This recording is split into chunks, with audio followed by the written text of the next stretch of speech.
Hi guys, and I'm back with another helpful thing you can do for your NaNoWriMo this year. So have you noticed that as you are perhaps reading a book, that there's a certain rhythm to every chapter, to every scene, a certain way of how things are supposed to go? Well, I'm going to teach you something called scene and sequel. And scene and sequel is really great when you have no idea what you're going to write next, especially when you're thinking about not only the long narrative arc of a story, but something that happens within a chapter. So let's go ahead and get started. I'm going to, of course, do a screen share, and hopefully my iPad will work or my Apple Pencil will work this time.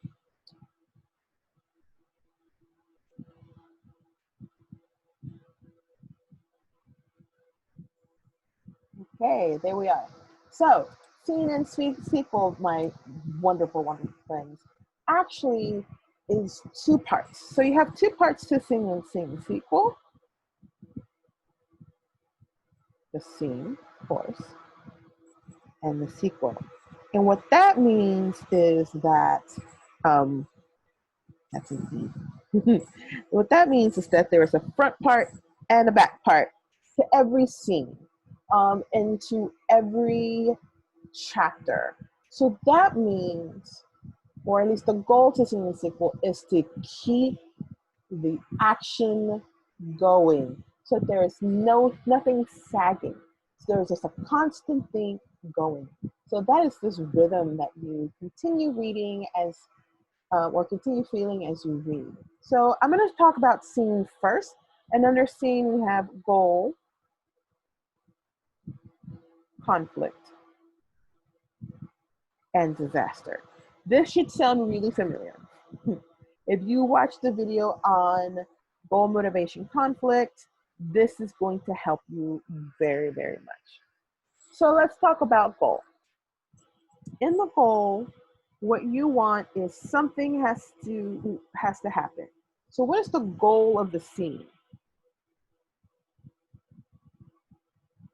What should be happening in the scene? What is the goal for the characters in the scene?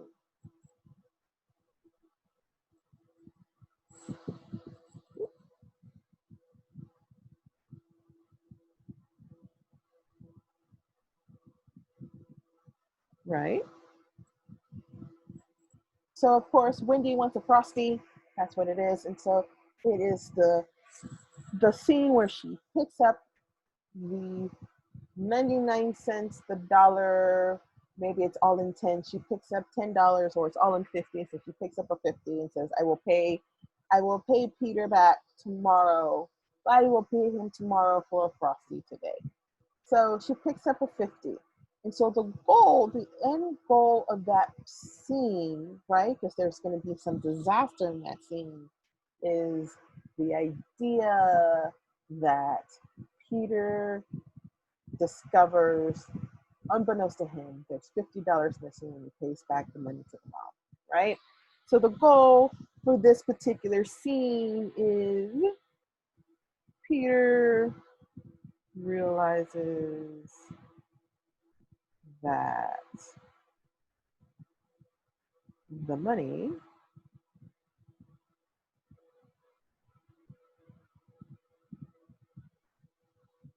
is not complete. Woo! All right, so that's the goal, right? Ugh, spelling of this entire scene.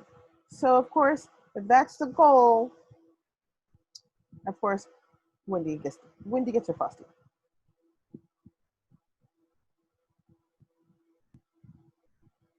So what is the conflict that comes from it? So the conflict, of course, has to be something that gets in the way of what's going on. This is, of course, what you may remember or know of as the inciting incident. So maybe Wendy getting the Frosty, Wendy borrows money.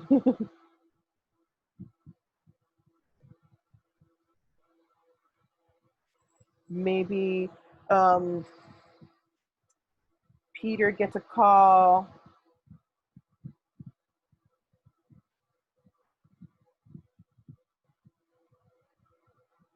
Money now or break your legs. Maybe there's some pressure, right? And of course, we introduce Wendy's awful, awful boss. And then maybe the conflict is boss gives Wendy unreasonable deadline. The story is writing itself. Okay, so this is what we have in the conflict. So there should be some disaster that happens. Dun dun dun dun.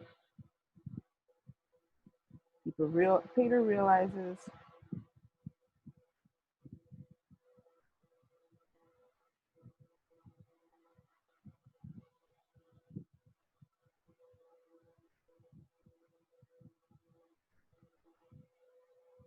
and perhaps then the boss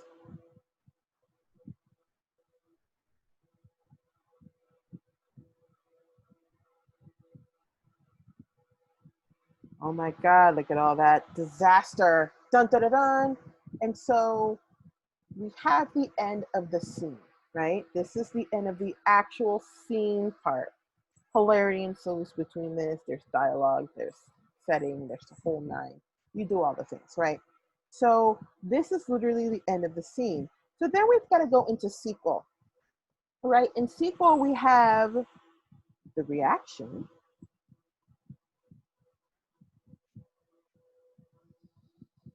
the dilemma, and then the decision.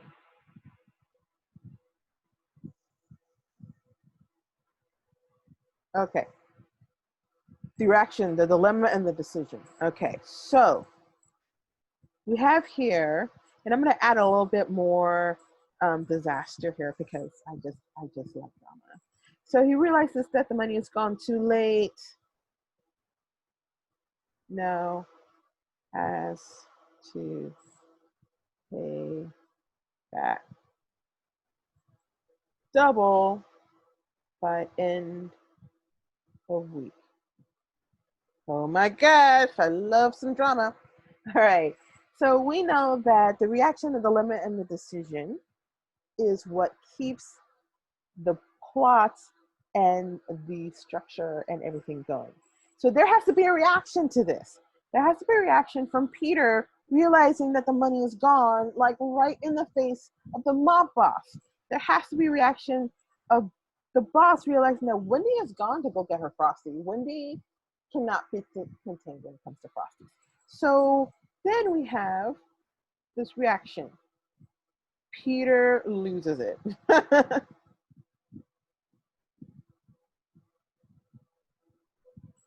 There's fear.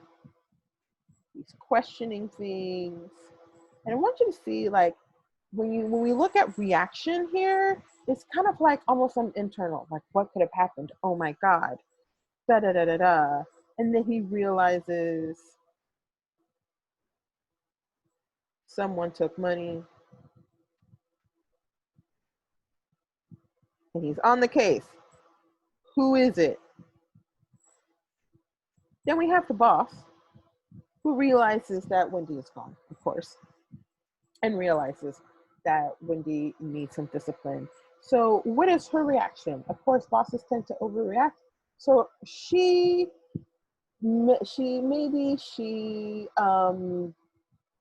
puts a tracker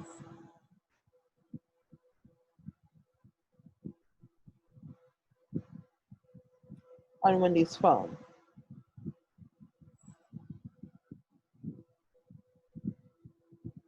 And then tells her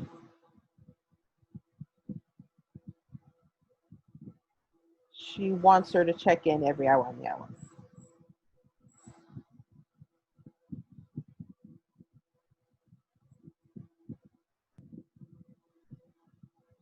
Wow, what an awful boss. Okay, so that's the reaction to what's going on here. Wendy's reaction, dude, what? Of course, you know, she wants this Frosty and she's insecure, right? We talked about that in goal motivation conflict.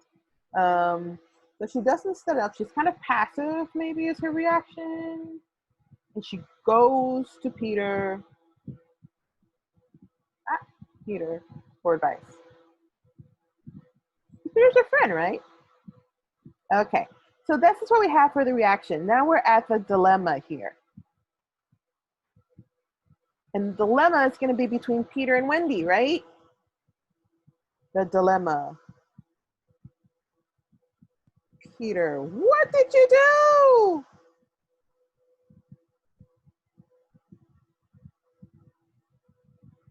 Wendy is just like, I just wanted a Frosty. What am I going to do?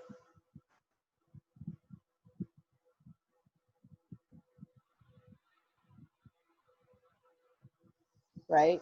And so maybe you have something with the boss. I'll let you fill that in for yourself. So you have that reaction, right? You have the reaction and this dilemma. What are we going to do? And that's this part right here. The dilemma. What are we going to do? And maybe you put another kind of monkey wrench there. Maybe this is something that kind of does another inciting thing. So maybe you have mob boss visits or mob boss calls or shows up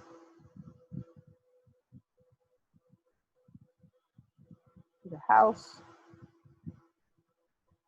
while talking to Wendy.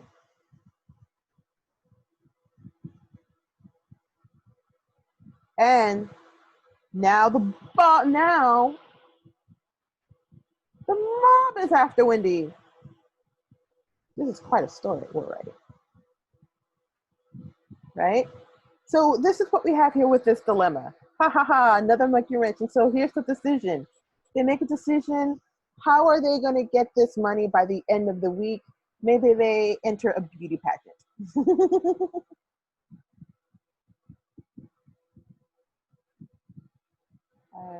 Sag, and I can't spell today. Or maybe they do a heist of some sort. They rob a bank, or maybe they rob lottery tickets. And maybe they do a 2-for-1. Maybe the deadline that the boss is giving Wendy can, you know, they figure out a way to go around it. I don't know. It's your story, not mine. But you see what's going on here? So now this thing, this decision now pushes the story forward and we start all over again with the goal, right? So the goal is this beauty pageant. There's the beauty pageant or maybe a talent show. It's usually a talent show. What is the goal? To win the beauty pageant, to win the talent show, or to get the money from the bank in this bank heist, right? And so that is the goal. Let's do bank heist because I just tend to like bank heist. So the goal is to do that. So they have to figure out conflict. No one has robbed the bank. How? So they try to figure that out, right? And so here we go with the disaster. Maybe the boss is on to them.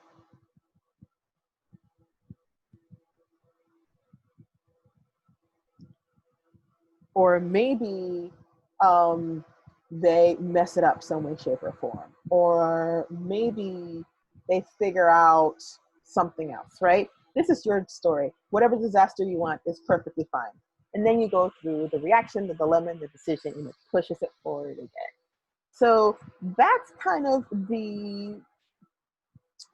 what I want to say, the pattern of a story or a pattern of scene and sequel. You have a scene, things happen, hilarity ensues, there's a reaction, there's more dilemma, you know, because you're pushing things forward and you're making sure that the plot continues. They make a decision. The decision is something that they had no access to or didn't even think about from the beginning part of the scene, and then you continue. So you're constantly making that plot move forward and forward and forward. And it's a really great way to kind of outline your chapters or outline your scenes. And you really can do it chapter one. Here's the scene, here's the sequel. Here's the scene, here's the sequel. You can have scene and sequel in smaller chunks or in bigger chunks. I personally like scene and sequel in the chapter. For me, it works really, really well because it gives me some room to play with dialogue and with scene and with setting and introducing the world and doing all these things. So then you have this rhythm and you're kind of training the reader to go down this road with you. All right, I hope that was helpful, and let me know if you need anything from me. Bye.